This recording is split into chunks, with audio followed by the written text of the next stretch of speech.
स्वतंत्र भारत में भी अंग्रेज़ों की कूटनीति ही क्रियान्वित हो रही है। अच्छा विनोद बाबू बढ़िया है। हाँ तैयो कोनो बात नहीं, बैसो बैसो बैसो। गुप्त या प्रकट क्रिश्चियन, कम्युनिस्ट और मुस्लिम तंत्र ही भारत का शासक सिद्ध होता है। कोई ऐसा राजनीतिक दल भारत में दृष्टिगोचर नहीं होता जो अंग्रेज़ों की कूटनीति को विफल कर सके। विकास के नाम पर जितने प्रशस्त हमारे मान बिंदु हैं, गोवंश, गंगा, सती, ब्राह्मण आदि, इन सब को विलुप्त करने का व्यसन राजनेताओं को प्राप्त हो गया है। ऐसी स्थिति में गोवंश की रक्षा अपने आप में विकट समस्या है। चाहे गंगा हो, चाहे गोवंश हो, इन सब की रक्षा का एकमात्र उपाय यही है कि सनातन सिद्धांत के अनुसार भारत में शासन तंत्र प्रतिष्ठित हो। अन्यथा हम गोवंश आदि की केवल बीज रूप में रक्षा कर सकते हैं, समग्र रक्षा नहीं कर सकते। जितनी समस्याएं हैं सबका एकमात्र समाधान धर्म नियंत्रित, पक्षपात विहीन, शोषण विनिर्मुक्त, सर्वहितप्रद सनातन शासन तंत्र है। उसके लिए कटिबद्धता की आवश्यकता है। और कटिबद्धता के लिए आवश्यकता क्या है? कुछ ऐसी कम करो भाई, न सब BBC लंदन हो जाएगा। तो मैंने संकेत किया कि राजनेताओं का दुर्व्यसन है विकास के नाम पर हिंदुओं के प्रशस्त मान बिंदुओं को नष्ट कर दो। मैं कहा करता हूँ कि इस 21वीं शताब्दी में भी अंग्रेज़ों ने वैकल्पिक गुरगद्दी को सुरक्षित रखा है। उनके यहाँ जो स्थान पोप महोदय का है, भारत में तो परंपरा प्राप्त आचार्यों का कोई स्थान ही सिद्ध नहीं होता। पोप महोदय केवल क्रिश्चियनों के रिलीजन, मजहब, पंथ के गुरु ही नहीं होते। जिस शहर में वो निवास करते हैं वो राष्ट्र माना जाता है। पोप महोदय राष्ट्राध्यक्ष और सेनाध्यक्ष भी होते हैं। भारत में 52 से अधिक वर्षों से निवास करने वाले माननीय दलाई लामा जी तिब्बत के संविधान के अनुसार बौद्धों के सार्वभौम धर्म गुरु ही नहीं बल्कि राष्ट्रपति और सेनाध्यक्ष भी होते हैं। लेकिन सबसे पहले स्वतंत्र भारत में अंग्रेज़ों ने इस कूटनीति को क्रियान्वित किया कि परंपरा प्राप्त मनोवादी कोई आचार्य न रह जाए। इसीलिए गांधी जी को, फिर विनोबा जी को, फिर दलाई लामा जी को भारत का आध्यात्मिक मनीषी या गुरु के रूप में ख्यापित किया गया। क्योंकि शंकराचार्य जो परंपरा के हैं वे अपने अस्तित्व और आदर्श को बनाए रखेंगे तो गोवंश इत्यादि की समग्र रक्षा हो सकेगी। 7 नवंबर 1966 को गोपाष्टमी के दिन इंदिरा गांधी जी के शासनकाल में 1200-1300 गोभक्त जो प्रवचन सुन रहे थे, कोई उपद्रवी नहीं थे। मैंने अपनी आँखों से मध्य प्रदेश, गुजरात आदि की उन देवियों को देखा है जिनके गोद में 10-10 महीने के बच्चे थे। उनको कल्पना भी नहीं थी कि कांग्रेस के अध्यक्ष कामराज हरियाणा, दक्षिण भारत आदि से अर्धसैनिक बल बुलाकर गोभक्तों को भुनवा देंगे। और ऐसा हुआ। हमारे पूज्य गुरुदेव धर्म सम्राट स्वामी करपात्री जी महाराज मंच पर थे। पूरी पीठ के माननीय आचार्य श्री निरंजन देव तीर्थ जी महाभाग मंच पर थे। प्रभुदत्त ब्रह्मचारी जी महाभाग मंच पर थे। भारत साध समाज के अध्यक्ष जैन मुनि सुशील कुमार जी मंच पर थे। जोशी पीठ के मान्य जगत गुरु शंकराचार्य श्री कृष्ण बोधाश्रम जी महाभाग मंच पर थे। मेरी आँखों के सामने मंच के नीचे आग लगा दी गई। अश्रु गैस और गोलियों की बौछार हो गई। ये महानुभाव किसी तरह जीवित रहे, लेकिन लगभग 1400-1500 गो भक्तों को मरवा दिया गया। ऐसा विनाशपूर्ण कृत्य कांग्रेस के शासनकाल में हुआ। इस समय केंद्र में भाजपा की सरकार है। राम खुदैया का अभिनय यह सरकार कर रही है।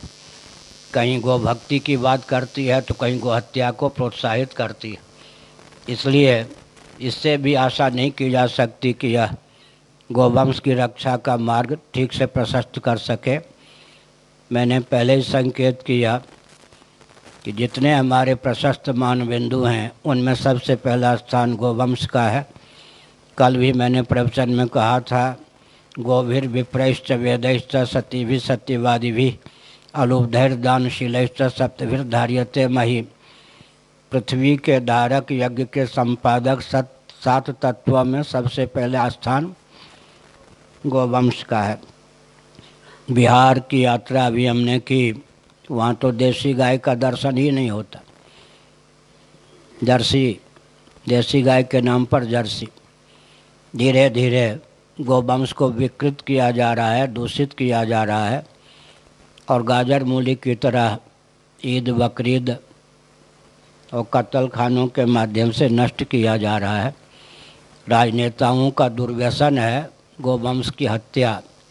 गोवा का मुख्यमंत्री चिल्ला चिल्ला कर कहता है, आप क्रिश्चियन चिंता मत कीजिए, पड़ोसी प्रांतों से गोवंश की हत्या करवा करके गोमांस आपको दिया जाएगा। निर्लज्जता की पराकाष्ठा। ऐसा व्यक्ति पहले रक्षा मंत्री भी रह चुका, पहले भी गोवा का मुख्यमंत्री था, अभी भी है। अब ऐसे मुख्यमंत्रियों से हम क्या आशा रख सकते हैं। केरल में जो काम हुआ, गोवंश के प्रति अत्याचार हुआ, विश्व ने देखा, केंद्र सरकार ने मौन धारण कर लिया। इसका अर्थ क्या होता है? गुप्त या प्रकट कोई भी ऐसा प्रशस्त राजनीतिक दल वर्चस्व को प्राप्त नहीं दिखता है जो गोवंश का हृदय से रक्षक हो। गोवंश को विकृत करो, विलुप्त कर दो, यह दुर्व्यसन है। और जनता मौन रहेगी तो फिर गोवंश की रक्षा हो कह पाना कठिन है। एक बहुत विचित्र बात है, अभी अगर सावधान न हुए तो कैलाश काटजू जैसे बुद्धिमान पूर्व न्यायाधीश, ख्याति प्राप्त व्यक्तित्व वाले और उनके द्वारा गोवंश की हत्या का समर्थन किया जा रहा है। निर्लज्जता की पराकाष्ठा।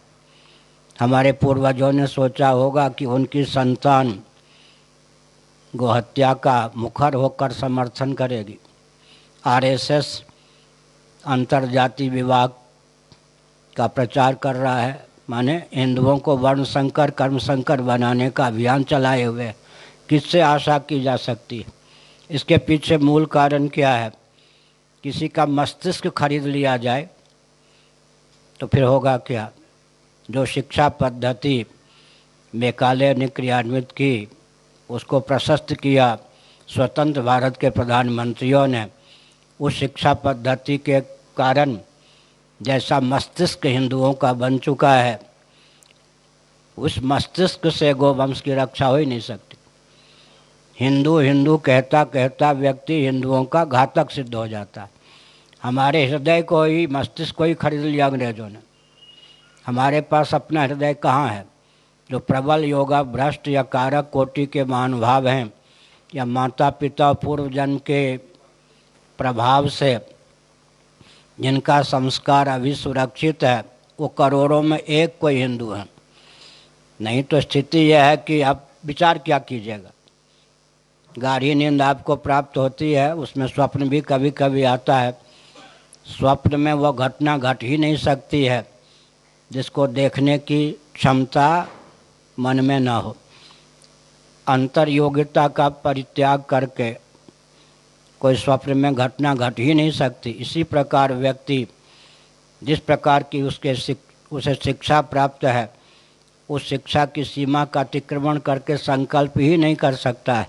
तो हमारा हृदय ही बिक चुका है, खरीद लिया गया है। तो हम कैसे आशा रख सकते हैं कि ये हिंदू को वंश की रक्षा के लिए आगे उठेंगे। जो जो हस्तियां हिंदुओं की गो वंश की हत्या के समर्थन में आगे वो आ रही हैं, उससे तो लगता है कि आगे अगर इस समय न चेते तो आगे तो संत महात्मा भी खुलकर गो हत्या का समर्थन करने लग जाएंगे। आप कहेंगे संत महात्मा, बिल्कुल। कैसे? मस्जिद बने, अयोध्या के संत चिल्ला चिल्ला कर कहते रामलला का मंदिर बने या न बने, मस्जिद जरूर बने। वहीं बने, अगल बगल में बने, वासा की जा सकती है। अयोध्या में रहने वाले संत मस्जिद मस्जिद के माला जपते हैं, तो क्या नहीं हो सकता है। और दूसरी बात यह है कि संत वेश में पार्टी के कार्यकर्ता भर दिए गए, संत भी कहाँ रह गए, गिने चुने संत रह गए हैं। बाकी आप देखेंगे तो यह कूटनीति किसकी थी? अंग्रेज़ों की थी। उन्होंने क्या किया? नेहरू जी को आगे करके भारत साहब समाज का गठन कर दिया, संतों को कांग्रेसी बना दिया गया। उसका ही नकल किया अशोक सिंघल जी ने। क्या किए? धर्म संसद, जो काम शंकराचार्य का था वह अशोक सिंघल करने लग गए।